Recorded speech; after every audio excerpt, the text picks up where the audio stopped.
Hola chicos y chicas, ¿cómo están? Espero que muy bien.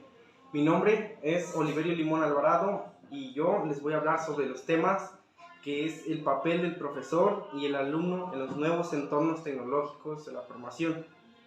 Bueno, para empezar, para dar un inicio, ¿cuál es el rol del docente en la tecnología educativa?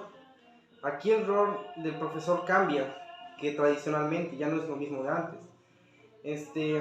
Ahora el docente tiene el trabajo de ser un asesor y guía de aprendizaje. Esto le brinda oportunidades al estudiante que le dedique una atención personalizada, con un horario amplio de muchas respuestas, de resolver dudas, sobre todo el manejo sin fin de recursos, de materiales, de información. Muy bien, y ahora, ¿cuáles son los roles del estudiante en la era tecnológica? Algunas de sus características del estudiante que debe adquirir en esta etapa son como la capacidad de autogestión, la expresada autodisciplina, el autoaprendizaje, el análisis crítico y reflexivo, así como el trabajo colaborativo. Estas son algunas características importantes. Ahora hablaremos más a fondo de los roles del profesor en los nuevos escenarios del aprendizaje en la era digital. Nos habla que el profesor de la sociedad del conocimiento tiene que desempeñar roles básicos, como son consultores de información, colaboradores en grupo, trabajadores solidarios, facilitadores, desarrolladores, cursos y materiales, y supervisores académicos. Más adelante hablaremos sobre estos puntos. El autor Mason de 1991 nos habla que los profesores desempeñan tres roles fundamentales, cuáles son el organizativo, el social y el intelectual. El primero se entiende por aquel que establece la agenda para el desarrollo de la actividad formativa, es decir, los objetivos, el horario, las reglas y el procedimiento, teniendo que actuar como impulsor de la participación. Por segundo, el social. El tercer punto, que es el intelectual, se centra en discusiones en los puntos cruciales, hacer preguntas y responder cuestiones de los alumnos, para animarles a elaborar y ampliar los comentarios y aportaciones. Algunas características importantes de los docentes es que tienen que ser consultores de información, tienen que estar buscando constantemente información en la era digital, ya que está cambiando, está evolucionando la información. Tiene que ser facilitador del aprendizaje, tiene que darles a los alumnos que ellos adquieran con más facilidad esta información que es correcta, ya que como vemos hoy en día en internet hay mucha información errónea, lo cual el docente tiene que guiar al alumno por un buen camino. Tienen que ser diseñadores de situaciones y medidas de aprendizaje, moderadores y tutores virtuales, evaluadores continuos, orientadores y evaluador y seleccionador de tecnologías. Este docente también tiene que seleccionar cuáles son las herramientas tecnológicas que nos van a ayudar.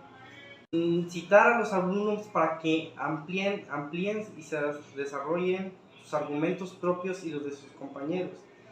Es decir, que aquí ellos tienen que ser participativos, argumentar sus propias opiniones. El asesoramiento en métodos de estudios en la red, facilitar y negociar compromisos cuando existen diferencias de desarrollo entre los miembros del equipo.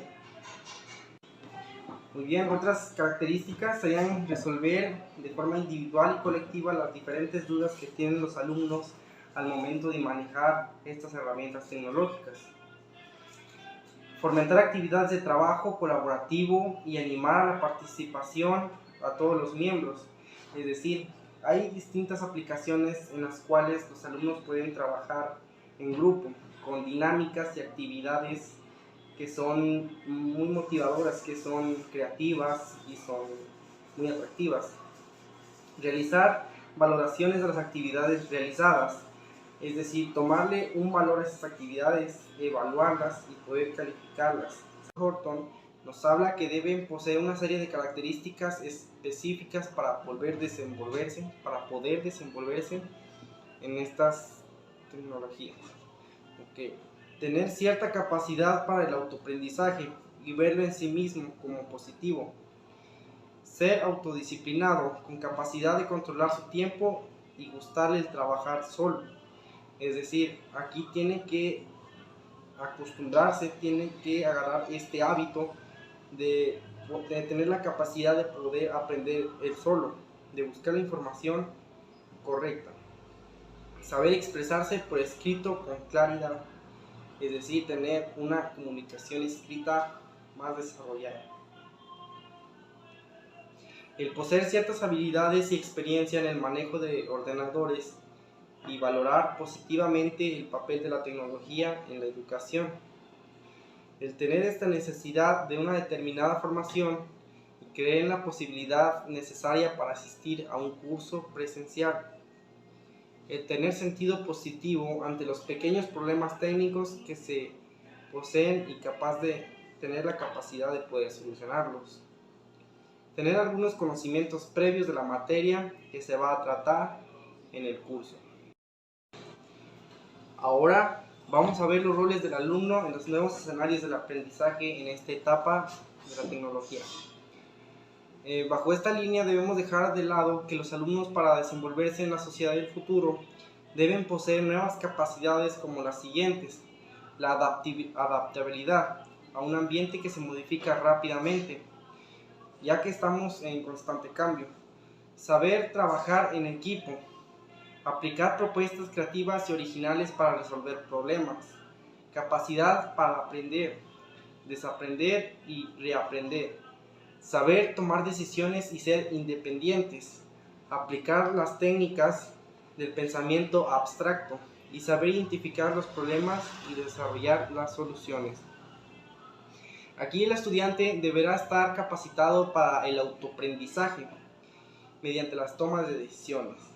Es decir, que la elección de medios y rutas de aprendizaje, la búsqueda significativa de conocimientos. Otros puntos importantes de las características de este docente son que tiene que ser facilitador del proceso de enseñanza, es decir, que el profesor pasa de ser experto en contenidos a un facilitador de aprendizajes, donde va a requerir diseñar experiencias de aprendizaje para los estudiantes, fomentar la interacción de los mismos y el autoestudio y la motivación. La motivación es muy importante, es un punto muy importante que influye desde la casa de los alumnos, ¿verdad? Es un punto que hablaremos un poco más adelante. El docente tiene que ser consejero y orientador, como lo dijimos. El profesor debe orientar al estudiante y hacer énfasis en la importancia que tiene el proceso autodidáctico y el proceso intelectual del alumno. Debe conducir y hacer el seguimiento de los aprendizajes de los estudiantes y guiarlos a solucionar sus dudas. El docente también tiene que ser diseñador. El profesor juega un papel muy importante en el diseño de medios, materiales y recursos que deben ser adaptados a las características propias de los estudiantes. Es decir, adaptarlos a la región. ¿Okay? Asesor, tiene que ser un asesor del docente. El profesor debe ser capaz de guiar a los alumnos en el desarrollo de las experiencias colaborativas, monitorear el proceso de los estudiantes y proporcionar en todo momento un apoyo al trabajo en ellos mismos. El docente, como lo decíamos, tiene que ser investigador. Debe ser un especialista del saber, abierto al camino de la investigación y actualización. Al igual que tiene que darles esa curiosidad a los alumnos. Facilitador de contenidos. El profesor contribuye a la creación de conocimiento especializado. Se centra en la discusión sobre los puntos críticos mientras responde las preguntas. Responde las contribuciones de los estudiantes y sintetiza las contribuciones en un orden a los tópicos o contenidos impartidos. Tecnológico. El profesor debe poseer las habilidades mínimas técnicas para interactuar con los sistemas y apoyar a los estudiantes en el desarrollo de estos cursos. Aquí también hablaremos sobre unas consideraciones sobre el rol del docente. En las TICs, que es tecnología de la información y la comunicación, estas no son una herramienta que deben ser utilizadas de manera incorrecta. Estas tienen que ser especializadas en aprender y guiar por un buen camino. La tutoría docente, que es más que un papel orientador de la clase, se apoya en verbos como animar, motivar, guiar, resolver, fomentar, incitar, negociar, ayudar y finalmente evaluar todas las actividades estudiantiles de los TICs por sí mismos.